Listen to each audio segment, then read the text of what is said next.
সুপ্রিয় দর্শক, আসসালামু আলাইকুম। সবাইকে স্বাগতম জানাচ্ছি। আমি আরজে সাইমুর রহমান। দেখছেন স্বদেশ টিভি, আর আমার সাথে আছে মারিয়া রহমান।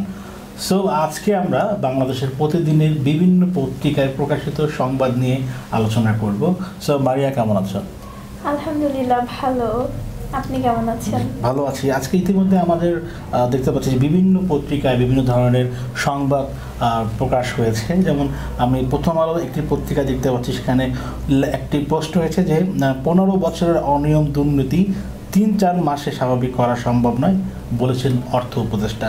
দর্শক, আপনারা জানেন ইতিমধ্যেই কিন্তু 6টি দুর্বল ব্যাংকে 22,500 কোটি টাকা ছাপিয়ে দিয়েছে কিন্তু বাংলাদেশ যে কেন্দ্রীয় ব্যাংক আছে। এটা আমরা দেখেছি।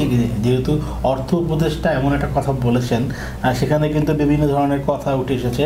অর্থ উপদেষ্টা সালাউদ্দিন আহমেদ ব্যবসায়ীদের উদ্দেশ্যে বলেছেন যে 15 বছরের অনিয়ম দুর্নীতি 3 থেকে 4 মাসে স্বাভাবিক করা সম্ভব নয়। সামষ্টিক অর্থনীতি স্থিতিশীল না হলে অন্য সূচকগুলো স্থিতিশীল হয় না। তবে ক্ষয় হয়ে যেতে হয় শুরু করা অর্থনীতিতে স্থিতিশীল আসতে শুরু করেছে এবং আরও ক্ষয় হওয়া থেকে রক্ষা পেয়েছে বাংলাদেশ। সো এরকমই মন্তব্য করেছেন অর্থ উপদেষ্টা মারিয়া। তোমার কাছেও নিউজটা আছে, তুমিও দেখেছ। সো সেখানে কিন্তু তিনি আরও অনেক কিছু লিখেছেন, যে আজ শনিবার রাজধানী একটি হোটেলে। তো সেটা নিয়ে আমরা আলোচনা করি। তো সেখানে কি লেখা আছে যদি আমাদের সাথে বলতেন। হ্যাঁ, আমরা জেনেছি যে 15 বছরের অনিয়ম দুর্নীতি 3-4 মাসে স্বাভাবিক করা সম্ভব নয়, বলেছেন অর্থ উপদেষ্টা। অর্থ উপদেষ্টা সালাউদ্দিন আহমেদ ব্যবসায়ীদের উদ্দেশ্যে বলেছেন, 15 বছরের অনিয়ম দুর্নীতি 3 থেকে 4 মাসে স্বাভাবিক করা সম্ভব নয়। সমষ্টিক অর্থনীতি স্থিতিশীল না হলে অন্য সূচকগুলোও স্থিতিশীল হয় না। তবে ক্ষয় হয়ে যেতে পারে শুরু করা অর্থনীতিতে স্থিতিশীলতা আসতে শুরু করেছে এবং আরও ক্ষয় হওয়া থেকে রক্ষা পেয়েছে বাংলাদেশ। আজ শনিবার রাজধানীর একটি হোটেলে Dhaka chamber of commerce and industry DCCI আয়োজিত বেসরকারি খাতের পূর্বাভাস, প্রত্যাশা ও অগ্রাধিকার শীর্ষক বাণিজ্য সম্মেলনের প্রধান অতিথির বক্তব্যে এ কথাগুলো বলেন উপদেষ্টা। অনুষ্ঠান বাণিজ্য উপদেষ্টা শেখ বারিশউদ্দিন বিশেষ অতিথি ছিলেন।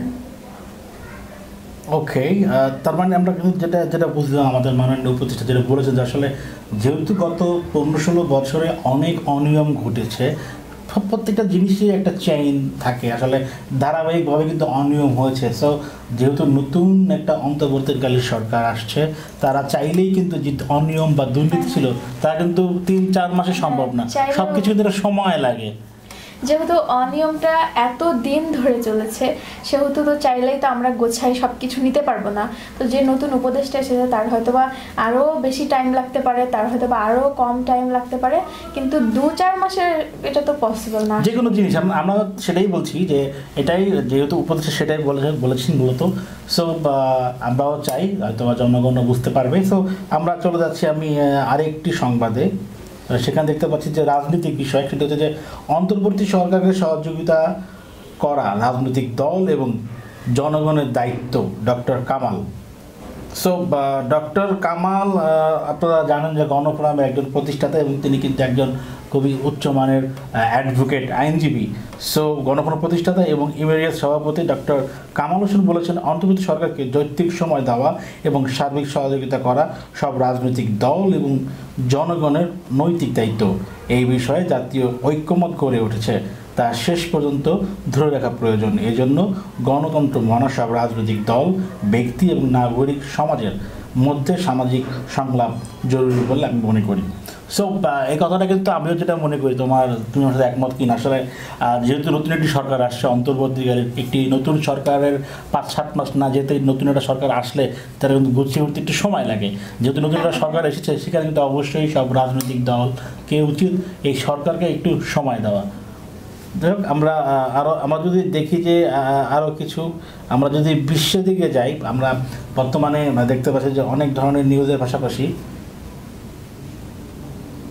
সো আমরা দেখতে পাচ্ছি আরেকটা পাকিস্তানি একটি খবর। পাকিস্তানি শিয়া সুন্নি সংঘাতের আরও 13 জন নিহত।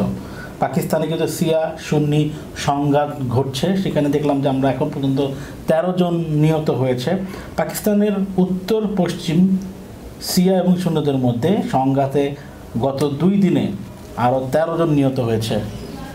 সো এই যে দেখতে পাচ্ছ যে তুমি ব্যাপারটা, সো এই যে ব্যাপারটা তোমার কাছে কী মনে হচ্ছে যে পাকিস্তান ও মুসলমান সিয়া সুন্নিও কিন্তু এখন আলাদাকরণ হচ্ছে বা সেখানে সংঘর্ষ হচ্ছে, এই যে ব্যাপারটা?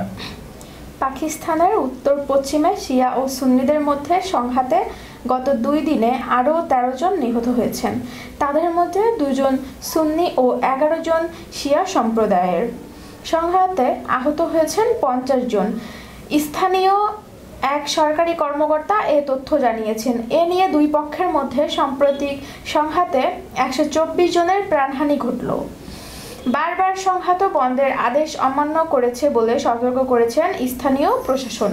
পাকিস্তান একটি সুন্নি সংখ্যাগরিষ্ঠ দেশ, কিন্তু আফগানিস্তানের সময়বর্তী খাইবার পাখতুনখাওয়া প্রদেশের কুররাম এলাকার শিয়ারার সংখ্যা বেশি। সেখানে কয়েক দশক ধরেই এই 2 সম্প্রদায়ের মধ্যে সংঘর্ষ চলছে। গত 10 দিনের আগে পুলিশ পাহারায় শিয়া মুসলিমদের 2টি পৃথক দলের উপর হামলা হয়। এতে নিহত হন 40 জনের বেশি। এই ঘটনাকে কেন্দ্র করে সাম্প্রতিক সংঘাতের সূত্রপাত। ওকে, আসলে আমরা এই জিনিসটা প্রত্যাশা করি না। সো আমরা চাই এটা একটা সুষ্ঠু সমাধান হোক, যাতে এই সংঘাত আর না হোক। সো আরেকটা দেখলাম, গতকালকে তুমি দেখেছো যে গতকালকে বাংলাদেশে আতিফ আসলামের কনসার্ট হয়েছিল, সেখানে কিন্তু ব্যাপক অব্যবস্থাপনা হয়েছে এবং অনেক জনভোগান্তি হয়েছে। ইতিমধ্যে কিন্তু আমরা দেখেছি, যেমন তুমি দেখতে পাচ্ছ যে আমার হাতে নিউজটা এসেছে। সো এই যে ব্যাপার, যে এটা আমি দেখেছি যে বিভিন্ন সময় আন্তর্জাতিক মানের যে সঙ্গীত শিল্পীরা আসে বাংলাদেশে, বিশেষ করে ভারতের বা পাকিস্তানে যারা আসে, তো তারা খুবই জনপ্রিয় বিখ্যাত শিল্পীরা। তো আমরা দেখতে পাচ্ছি সেই আতিফ আসলামের যে ভোগান্তি, আর্মি স্টেডিয়ামে যে গতকালের কনসার্টটা হয়েছিল, সেখানে কিন্তু গতকালকে সেনাবাহিনীও কিন্তু ব্যাপক তৎপরতা দেখিয়েছিল, সেখানে ভোগান্তি হয়েছে। সো তোমার কাছে কী মনে হয়, তোমার যে নিউজটা তোমার কাছে এসেছে তুমি দেখো? আচ্ছা, আতিফ আসলামের কনসার্টে অবস্থাপনা ও ভোগান্তি। পাকিস্তানি গায়ক আতিফ আসলামকে নিয়ে ম্যাজিক্যাল নাইট শিরোনাম কনসার্টের আয়োজন করে ট্রিপল টাইম কমিউনিকেশনসের যেটা আয়োজন ছিল। আচ্ছা, তবে এই কনসার্টে যেন চরম অবস্থাপনা আমরা যেটা দেখেছি আর কি। গতকাল শুক্রবার আর্মি স্টেডিয়ামে আয়োজিত এই কনসার্টের প্রতিটি ক্ষেত্রে দেখা গেছে চরম অবস্থাপনা।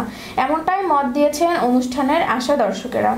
আতিফ আসলাম মঞ্চে ওঠার পর লোডশেডিং, টিকিট কেটেও দর্শকের ভেন্যুতে প্রবেশ করতে না পারা, ভেন্যুর ফটকে হয়রানি, ধারণ ক্ষমতার বাহিরে দর্শক সহ নানা অভিযোগ ছিল আয়োজক প্রতিষ্ঠাতা নিয়ে। কনসার্টকে কেন্দ্র করে এদিক উত্তরা থেকে মহাখালী পর্যন্ত সড়কে তীব্র ট্রাফিক জ্যাম দেখা দেয়। এতে করে বিমানবন্দরগামী ও বিদেশ ফেরত যাত্রীদের ভোগান্তিতে পড়তে হয়, যা নিয়ে ফেসবুকে ক্ষুব্ধ প্রতিক্রিয়া জানিয়েছেন নেটিজেনরা। আসলে এই যে ব্যাপারটা, আসলে এটা অপ্রত্যাশিত, যেহেতু একটা বিখ্যাত একজন শিল্পী আমাদের দেশে এসেছে, সেখানে কিন্তু একটু হবে, তাকে যেহেতু অনেকেই পছন্দ করে, আমরা আতিফ আসলামের গান অনেক শুনেছি, আর আজকাল যে প্রজন্ম তারাও পছন্দ করে, কিন্তু যেই কোম্পানিটা বা যে ট্রিপল যে টাইম কমিউনিকেশন যে কোম্পানির আয়োজক যারা ছিলেন, তাদের উচিত ছিল যে আরও দক্ষ, যারা অভিজ্ঞ যে ম্যানেজমেন্টের লোকজন নিয়োগ করা, যাতে এই যে অব্যবস্থাপনা বা যে মিসম্যানেজমেন্ট হয়েছে, যার কারণে কিন্তু আমরা ফেসবুক সহ সোশ্যাল মিডিয়ায় বিভিন্ন গণমাধ্যমে দেখেছি যে জনভোগান্তি, যে একটা পর্যায়ে গিয়ে সেনাবাহিনীকে কিন্তু সেটা নিয়ন্ত্রণ করতে হয়েছে, যার কারণে লাঠিচার্জ পর্যন্ত করতে হয়েছে, যেটা আসলে খুবই দুঃখদায়ক। এরকম যদি হতে থাকে তাহলে তো আমাদের দেশের তখন বাহিরের দেশ থেকে শিল্পী যারা আছে ফেমাসরা তো আসতে তো চাইবে না, তারা উদ্বিগ্ন হয়ে যাবে যে কেন ঝামেলা হয়, এরকম হচ্ছে, তারা নিজেরাই আনইজি ফিল করবে। সো আমাদের উচিত, যদি আমরা বাহিরের দেশ থেকে বা যে কোনো ফেমাস কাউকে নিয়ে আসি, সিঙ্গার হোক বা যে, আমাদের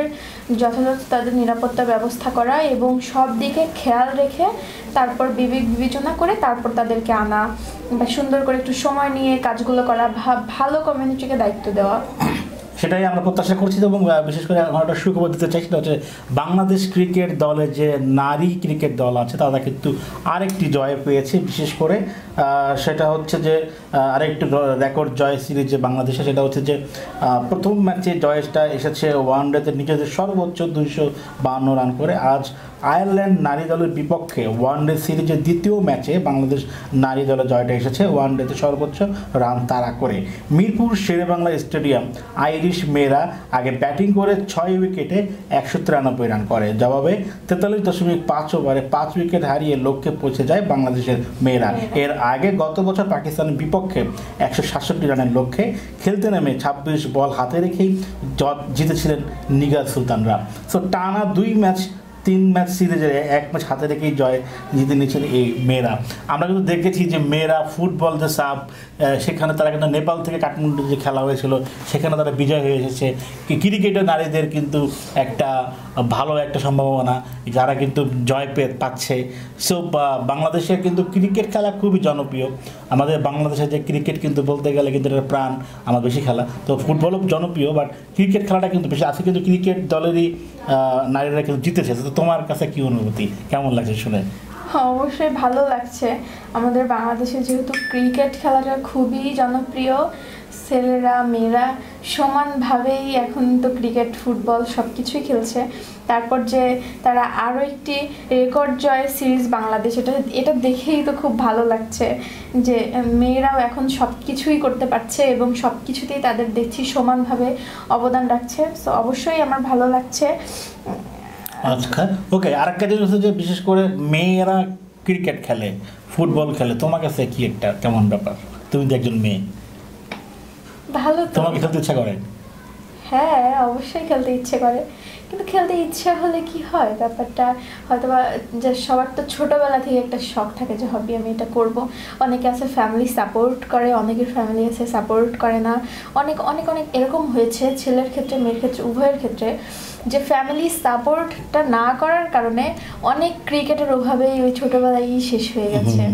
নাহলে আমাদের দেশ আরও কত উন্নত হতো। যে আমার যদি এটা প্যারেন্টসরা চিন্তা করতো যে আমার ছেলে বা মেয়ে যে কাজটা করে ও স্বাচ্ছন্দ্য বোধ করছে আমি তাকে ওই কাজটাই করতে দিব, তাহলে যদি হতো এরকম কত গায়ক নায়ক ক্রিকেটার সব কিছুই আমাদের দেশে আরও হয়তো বা বেশি বেশি হতো। বাট দুঃখজনক হলেও যে বাংলাদেশি প্যারেন্টস এখন এরকম হতে পারেনি, আশা করছি। ওকে, আমরা দেখছি আমাদের কাছে আরেকটি সংবাদ এসেছে, সেটা হচ্ছে ঢাকা এবং বিশেষ করে এটা আমাদের দেশের খবর, বাংলাদেশের ঢাকা এবং চট্টগ্রাম নগর যেন ধুলোর রাজ্য। কিছুদিন আগে কিন্তু আমরা দেখেছিলাম ইন্ডিয়ার বিশেষ করে দিল্লি পুরোই বায়ু দূষণ ছিল, এত পরিমাণ ধুলো, এত দূষণ ছিল। সো এটা দেখে আমাদের দেশের এই নিউজটা দেখে সেটার কথা মনে পড়ে গেল। প্রতিদিন বেড়েই চলছে ঢাকার বায়ু দূষণ, সেখানে পিছিয়ে নেই চট্টগ্রামও। 2 নগরে বিভিন্ন এলাকায় জুড়ে ধুলায় মেঘাচ্ছন্ন হয়ে থাকে। ধুলার কারণে একটু সামনের জিনিস দেখা যায় না। আমার কাছে মনে হচ্ছিল যে প্রথমে আমি দেখে মনে হচ্ছিল যেটা কুয়াশা, পরে দেখলাম যেটা ধুলোর নিউজ। যেহেতু শীতকাল এসে পড়েছে আমি ভেবেছিলাম যে ঢাকা এবং চট্টগ্রামে অনেক কুয়াশা পড়েছে, বাট না, এটা আসলে বায়ু দূষণ হচ্ছে। বিপুল পরিমাণের ধুলোর কারণে কিন্তু আসলে এই বায়ু দূষণটা হচ্ছে। সো এটা কিন্তু আমাদের ভবিষ্যৎ প্রজন্মের জন্য, আমাদের জন্য খুবই খুবই ভয়ানক একটা ব্যাপার। হ্যাঁ, ধুলো মানুষের শরীরে কিন্তু মারাত্মক ক্ষতি করে। আমাদের কিন্তু বাহিরে বেরোনোর সময় আমার মনে হয় যে আমাদের মাস্ক পরিধান করা উচিত। যখন আমরা বাহিরে যাব, এই যে ধুলাবালি এগুলা হয়তো বা নাকে মুখে গিয়ে যাদের হয়তো বা অ্যালার্জি, শ্বাসকষ্ট, বিভিন্ন ধরনের প্রবলেম আছে, তারা বেশি ভোগান্তিতে পড়ে যে আমরা রাস্তা চলাচল করব কিভাবে। এভাবে যদি থাকে তাহলে এটা অবশ্যই আমাদের জন্য ক্ষতিকর। ওকে, আমরা একটা অপরাধ বিষয়ক একটি নিউজ আমাদের হাতে এসে পৌঁছেছে। সেটি হচ্ছে যে রেস্তোরাঁ ব্যবসায় টাকা জোগাতে খুন করা হয় প্রবাসী চিকিৎসককে। খুবই একটা ভয়ানক ব্যাপার যে নিজেরা রেস্টুরেন্ট বিজনেস করবে, সেটি হচ্ছে যে সেটার জন্য আবার অপরাধের যে ব্যাপারটা, আমরা অপরাধ বিষয়ে গিয়ে যে নিউজটা পেয়েছি খুবই আসলে ভয়ানক। ঢাকার হাজারীবাগে নিজ বাসায় বাংলাদেশি বংশোদ্ভূত আর যুক্তরাজ্যের নাগরিক চিকিৎসক AKM আব্দুর রশিদ হত্যাকাণ্ডে পুলিশ 3 যুবককে গ্রেপ্তার করেছে। পুলিশ বলেছে তাদের মূল মধ্যে 2 জনই ব্যবসার সাবেক ভাড়াটে। তারা রেস্তোরাঁ ব্যবসার মূলধন জোগাতে ও ভাড়া নিয়ে মনোমালিন্য জেরে চুরি করতে গিয়ে এই ঘটনা ঘটিয়েছিলেন। গতকাল শুক্রবার ঢাকার মোহাম্মদপুর এবং খুলনায় ডোমরিয়ার এলাকার অভিযান চালিয়ে এই 3 জন গ্রেপ্তার করা হয়।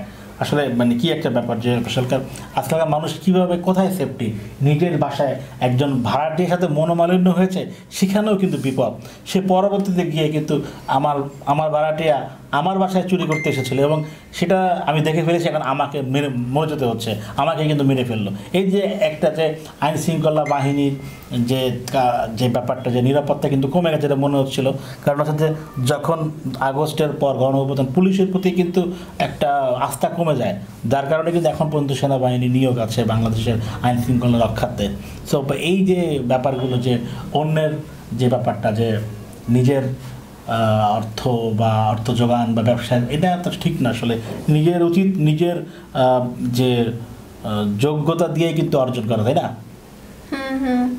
আবার এটা গতকাল শুক্রবার ঢাকা মোহাম্মদপুর ও খুলনা ডুমুরি এলাকার অভিযান চালিয়ে 3 জনকে কিন্তু গ্রেপ্তার করা হয়েছে। নাইম খান ছিল, জাহিদুর রহমান রিফাত, আবু তাহের শিকদার ওরফে শাওনা। ওকে, এখন যেহেতু শীতকাল, আমরা একটা লাইফস্টাইল নিউজে চলে যাই। সেটা হচ্ছে যে শীতের সবজির পুষ্টিমান বজায় রাখার নিয়ম। কারণ এই জিনিসটা আমরা অনেকেই জানি না, শীতের সবজিগুলো সেটা হচ্ছে আমাদের জীবনযাপন থেকে নেয়া। বাংলাদেশের ষড়ঋতুর দেশ, এক এক মৌসুমে খাওয়া দাওয়া, উৎসবে আমেজ এক এক রকম। শীত আসে এদেশে উৎসবের আমেজ আর নানান রঙিন সবজির ভাণ্ডার নিয়ে। এসব শাকসবজি এবং এগুলোর পুষ্টিমান বজায় রাখা খুবই জরুরি। এই হচ্ছে আলোচনা করা যাক। দেখো ফুলকপি, এগুলো আমাদের জানানো দরকার দর্শকদের, তুমি এগুলো জানিয়ে দাও। এই যে ফুলকপি থেকে তুমি।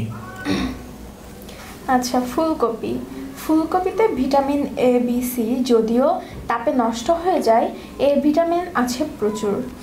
আরও আছে iron, sulphur, phosphorus, magnesium, potassium, manganese ও ফাইবার।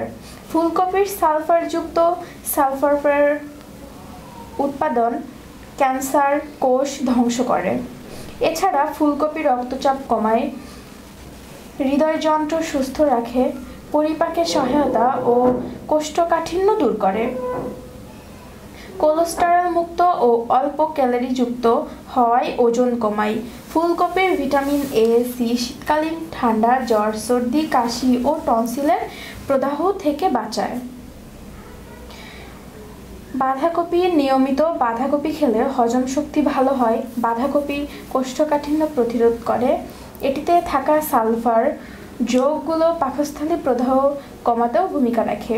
এতে অ্যান্টি অক্সিডেন্ট থাকায় রোগ প্রতিরোধ ক্ষমতা বাড়ায়। আমাদের শীতে যে ধরনের সবজি বেশি বেশি করে খাওয়া উচিত সেটা হচ্ছে ফুলকপি, বাঁধাকপি, সিম, মূলা, পালং শাকে কিন্তু প্রচুর পরিমাণ অ্যাসিড থাকে, ক্যালসিয়াম, আয়রন আছে, যেটা উচ্চমানের পুষ্টি সম্পূর্ণ, যেটা অবশ্যই পালং শাক আমাদের খাওয়া উচিত।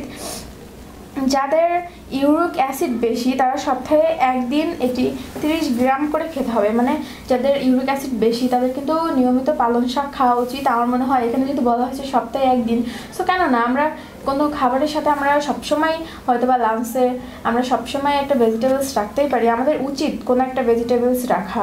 অবশ্যই ধন্যবাদ। আমরা দেখি যে আমাদের কাছে আরও একটা নিউজ এসে পৌঁছেছে, সেটা দেখতেই পাচ্ছি। হাসপাতালে আসাদুজ্জামান নূরকে দেখে কিল ঘুষি আহত শিক্ষার্থীদের। সাবেক মন্ত্রী আসাদুজ্জামান নূর এবং সাবেক প্রধানমন্ত্রী শেখ হাসিনার রাজনৈতিক উপদেষ্টা এইচটি ইমামের ছেলে তানভীর ইমামকে মারধর করেছেন আহত শিক্ষার্থীরা। শনিবার দুপুরে বঙ্গবন্ধু শেখ মুজিব মেডিকেল বিশ্ববিদ্যালয়ের প্রিজস সেলে এই ঘটনা ঘটে। জানা গেছে, প্রিজস সেলে চিকিৎসাধীন আসাদুজ্জামান নূর এবং তানভীর ইমামকে থেরাপি নিতে যান। এই সময় তাদেরকে দেখে ক্ষিপ্ত হয়ে উঠেন হাসপাতালে চিকিৎসাধীন আহত শিক্ষার্থীরা। মুহূর্তেই কয়েকজন শিক্ষার্থী গিয়ে তাদের এলোপাতাড়ি কিল ঘুষি মারতে থাকেন। এ সময় শিক্ষার্থীরা সন্ত্রাসী ছাত্র হত্যাকারী বলে চিৎকার করতে থাকেন। পরে উপস্থিত আইন শৃঙ্খলা বাহিনীর সদস্যরা পরিস্থিতি নিয়ন্ত্রণে নিয়ে আসেন। বঙ্গবন্ধু শেখ মুজিব মেডিকেল বিশ্ববিদ্যালয়ে এই ঘটনা ঘটেছে।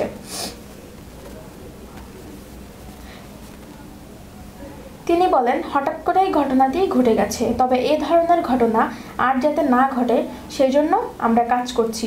পরে পুলিশ কর্তব্যরত চিকিৎসা কর্মকর্তা পরিস্থিতি নিয়ন্ত্রণে নিয়ে আসেন এবং পুলিশ জানান যে এই ধরনের ঘটনা আর ঘটবে না, এবং এটা ভুল করেই ঘটে গেছে, বা আমরা এই জন্য কাজ করছি।